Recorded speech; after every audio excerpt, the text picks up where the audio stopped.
Could be. Yeah, this shares. Okay, so welcome to Renncast episode 5.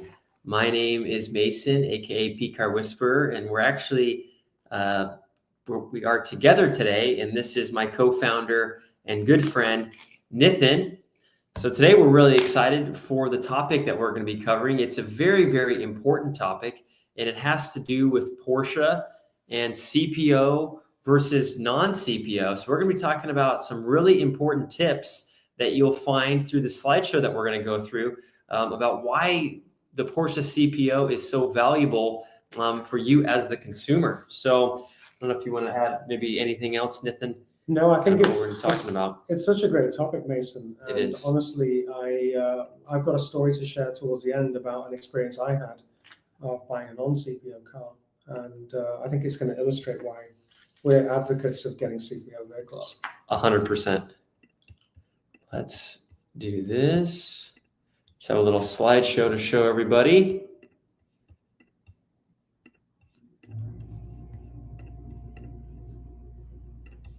Okay. So you'll see it now here on the screen. So of course, CPO versus non-CPO.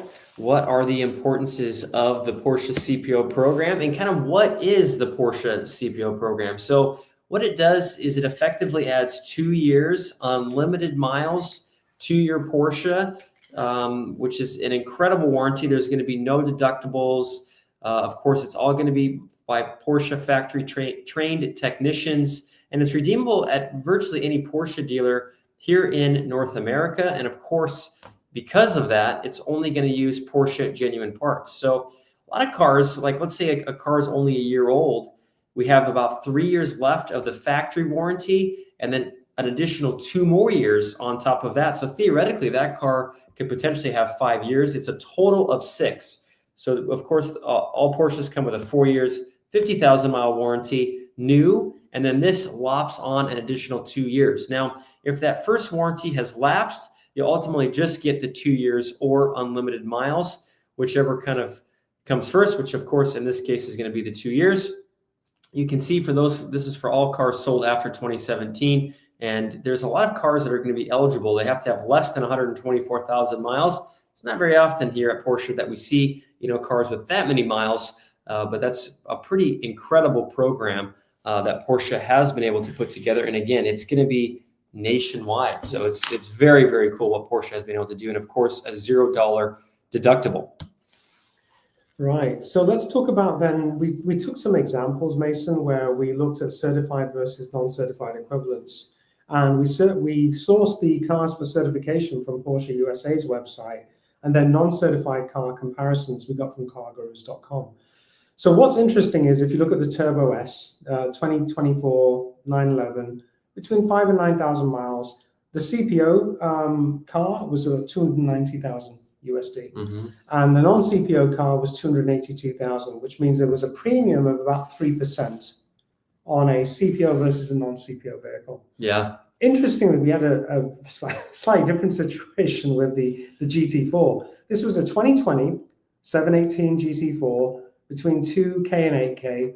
We saw one car at about $134,000, and then the non-CPO car was about just under 136. So in that particular instance, the non-CPO car was actually priced slightly higher than the CPO vehicle. My assumption here is that the garage was looking at Porsche sales prices for dealers and was probably trying to match to an equivalent number. Yes.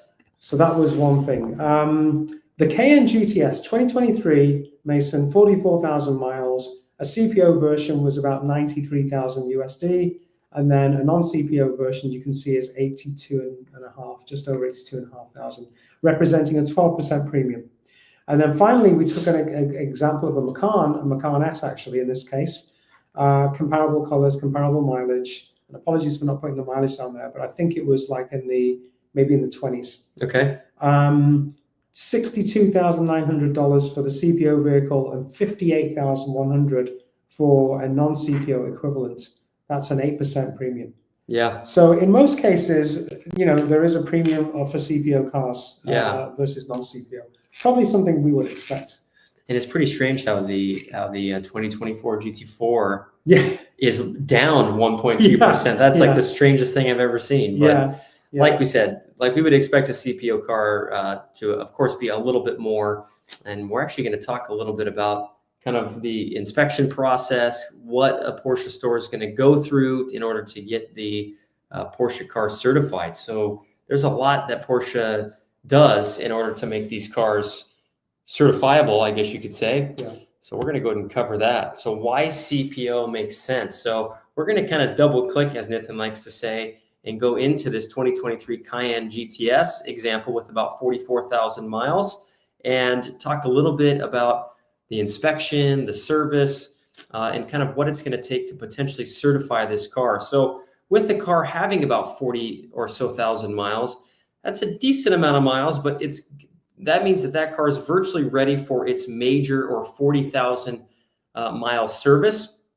So to even make it certifiable, Porsche has to have all the inspections and service up to date.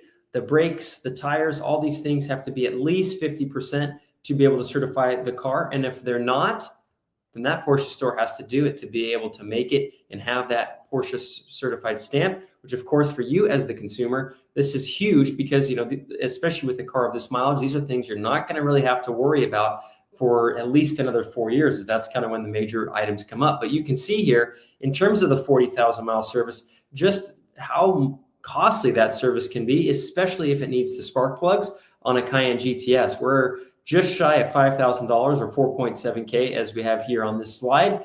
If the car needs tires or brakes, which could very well be the case, of course, it all depends on your driving style, but usually 30 to 40,000 miles, the brakes are, virtually, it's about time to have those replaced. That's about a $7,000 price there on just that. And then all Porsche stores have to also pay to just put that certification stamp and submit all the documents to PCNA, or Porsche Cars North America in this case. And that's about an average, you'll see kind of all online, it's about an average of about $4,000 just to get that CPO stamp. So you can see in this circumstance of this Cayenne GTS, we're at about $15.7 thousand. So that is a lot of repair. So it is well worth it to, of course, get this car that is certified. And actually going back a slide, you can see that, it's up about 12.3%, but that $15,000 is a heck of a lot more than that. Plus, of course, you're going to get, an extra 2 years of warranty. Now, also, if the car, needs a water pump, that could be $5,000, transmission, $3,000. So these are some of the repairs that you could potentially see that Porsche stores have seen go bad on some of these, 2023 Cayennes. So that's incredible. I mean, that easily just pays for itself right there. And then I would say one of the biggest things is just the overall peace of mind that you'll have, that if you just drive the car off the lot, if something breaks or stops working, that you'll just be able to take it in. Now, it doesn't cover any wearable items, brakes, tires, any oil changes, anything to that extent. But of course, if a check engine light comes on, the AC stops working, it's incredible. It's an incredible feeling to have that, if one of those things stops working, you'll just be able to bring it right into the Porsche store and have it covered without having to worry about any out-of-pocket expenses. That could be $5,000, $10,000, $15,000. So that is massively huge to have a Porsche certified vehicle. 100%. And, this is a great example. So Mason, what happened is, I purchased a 2011 Carrera 4S Cabriolet. That's the car, actually, the beautiful car. And it had 15,000 miles, but it was a non-certified vehicle. Purchased it from East Bay BMW in Pleasanton. And it was fine for the first 2 or 3 months. And then I noticed that there was some issues with the rear suspension. And I think immediately that would have added a fair few $1,000s just to get that repaired. Yeah. And it's like the stress of it, thinking, oh my God, how much is it going to cost? What am I going to do? Right. So I personally will only buy certified cars. Yeah. I'm not a mechanic, so I don't have the skills to change things after the fact. Right.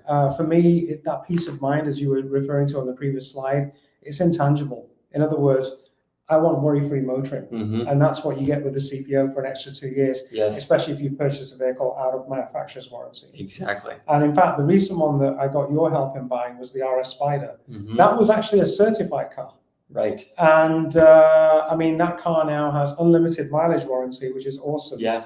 And Mason, it's just turned 1 year old. So it's got basically 5 more years coverage. Exactly. So in that Yeah. circumstance where I was talking about earlier, Yeah. if the car is only a year old, you're going to get 5 more years. So if you were to buy a brand new car here off the lot, you're only getting 4 years, 50,000 miles. His Spider RS has 3 more years remaining of the original manufacturer warranty, or 50,000 miles, plus an additional 2 years unlimited. So it's I would say better than anything I've ever seen out on the market, because there's other manufacturers that have warranties that have deductibles and all kinds of things. So he has, in my opinion, incredible peace of mind not having to worry about anything to this extent. So, and again, just like he was saying here on his 2011 997 cab, just a couple $1,000s, you're just going to be stressed like, oh crap, I don't want to have to have all these out-of-pocket expenses and we're just worry about it. You just want to, like you said, have happy free motoring and just cruising and enjoying your Porsche. So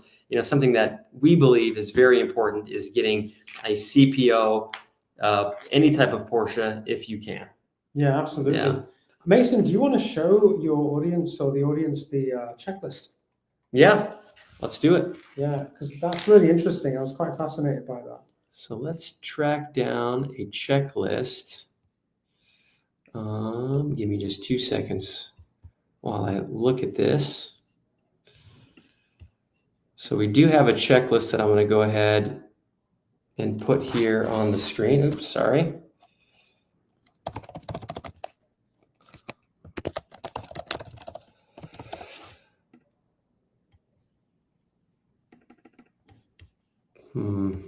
Sorry, guys, give me 2 seconds here. I gotta find it.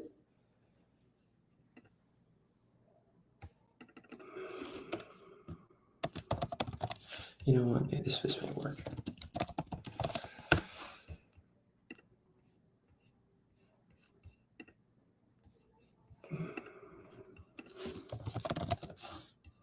There we go.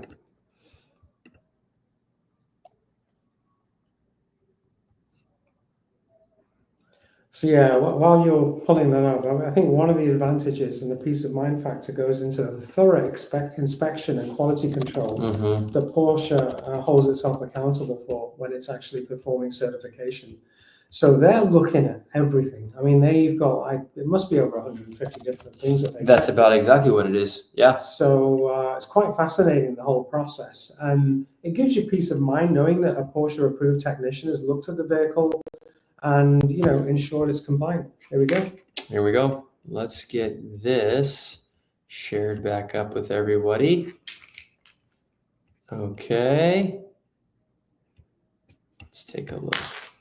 So to make sure we can see it. Great. So I'm going to try to zoom in a little bit here. So this was a car that was sold, looks like at a Porsche North Houston. It was a 2012 911 Carrera 4 GTS. But you can just kind of see how extensive this CPO checklist is. So of course they check for any type of mileage discrepancies. Is there, does the car have, in this case, it'll tell us, 24,000 miles, but maybe on another repair order, it shows that it has only, 12,000 miles. So of course we have to check that, or any odometer, check tampering. So you can just kind of see everything we have to check in terms of that. Does the car have 2 keys? That's another really big one. I know it's important, of course, to have at least a spare key, because keys can be also very, very costly. So let's say you're getting one of these non-CPO vehicles, a key could be $500 or $600 for a brand new key. So it's important to be able to get that. Of course, there's a lot of things here. We got the vehicle toolkit, compressor, emergency tire kit. There's just all kinds of things. And then, lights, switches, just make sure everything works inside the car. Of course, the car starts. There's no delay starting. Then, of course, we have some more items here. The body of the vehicle has no structural damage. So you can't have anything with frame damage, of course. All the panels are aligned and, look very smooth as you go over it. There's any signs of structural damage, any types of, paintwork that's very inconsistent. So this is all very, very important to the Porsche CPO process. So you can just see kind of everything that they check here on the checklist. I won't go through every single one. This is a big one.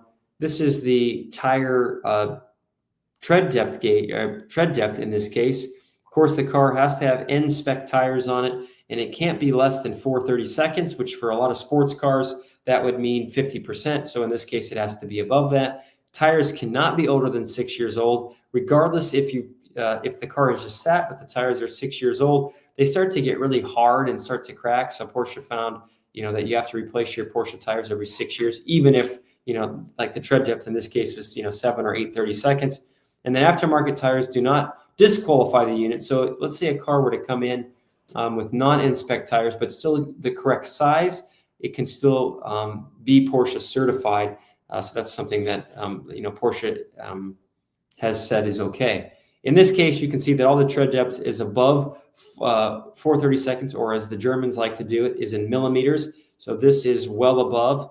And then you can also check for consistency across the tread, so to make sure that there's no alignment issues or that the car is pulling. It just kind of helps to check that there's, it's pretty consistent across the board. This one looks like it had a little bit of a discrepancy, but of course still does pass, Porsche certified.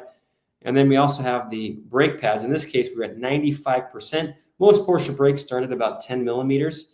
So, these brakes were literally probably just replaced, being at 95%. And of course, it has to be above 50% to pass the Porsche certification.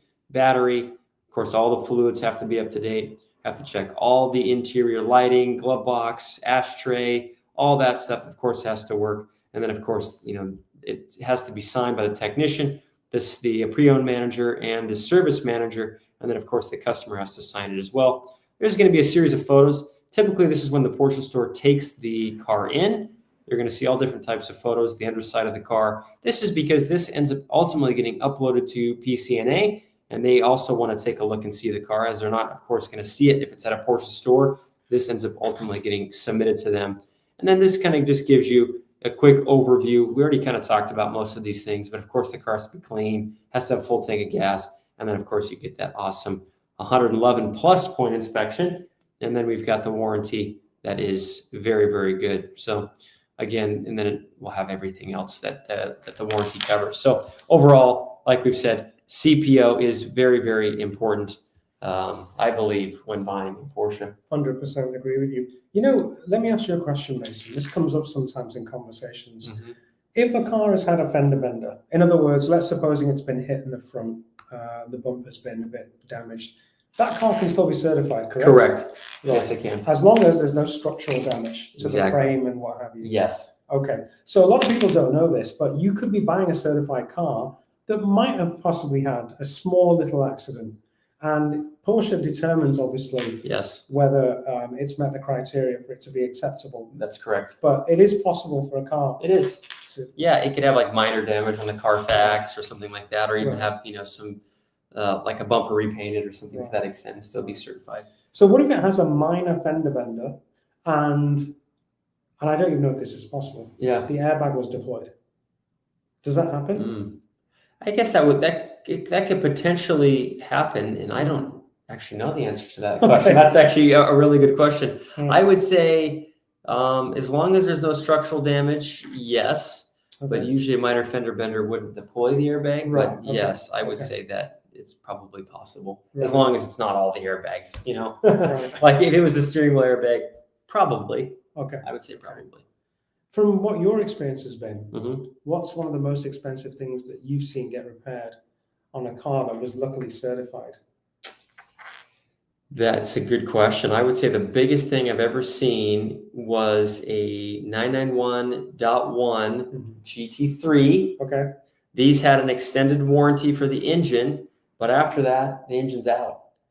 I've seen that a car be replaced after that warranty has lapsed, that engine warranty that Porsche did for an extra 10 years, and it was still certified, and that engine costs about 150 grand. Wow. So that is about the price of the car, or maybe and then some. So that's, in that case, it really paid for itself.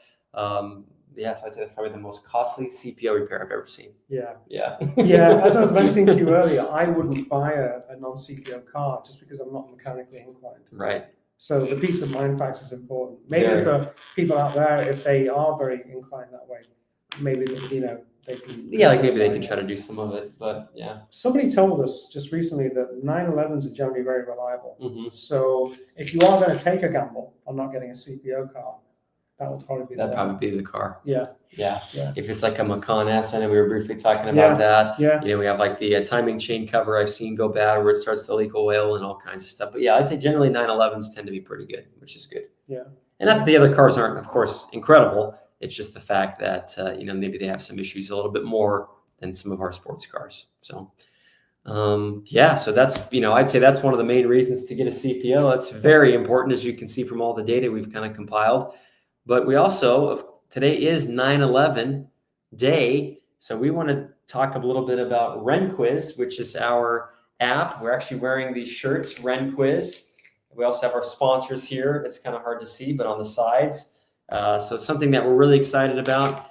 Currently, we have a set of prelims that are currently going on, and it's going to end actually tomorrow, which is going to be Friday at 9/12 at 6 p.m. Pacific Standard Time. Top 10 people are going to have the chance to participate in the live or in the finale event, which is going to have 10 people, and the top person is going to be winning a Porsche experience in a 911, which we're very excited to be giving away. So we're going to go and flash a little bit up here on the screen. It's as easy as just going to renquiz.com, but we're going to flash up on the screen who is what we like to call the current Rennmeister, which is the person that is at the top. So let me go ahead and show you guys who is our current Rennmeister, since of course today is the 9/11 day. So give me 1 second here. Just want to make sure. And that was kind of coincidental. We didn't plan it. Yeah. It just happened to be that way. Yeah. So let me pop this up on the screen. So you can see we have our top 10. So Guards Red Racing, currently the Rennmeister, has a very good accuracy, 3 games. And we've got Ricky Racer, the Silver Spider, Fairfox Library, 9K Redline, GT Racing, Scoot in the Boot, Z-Rig.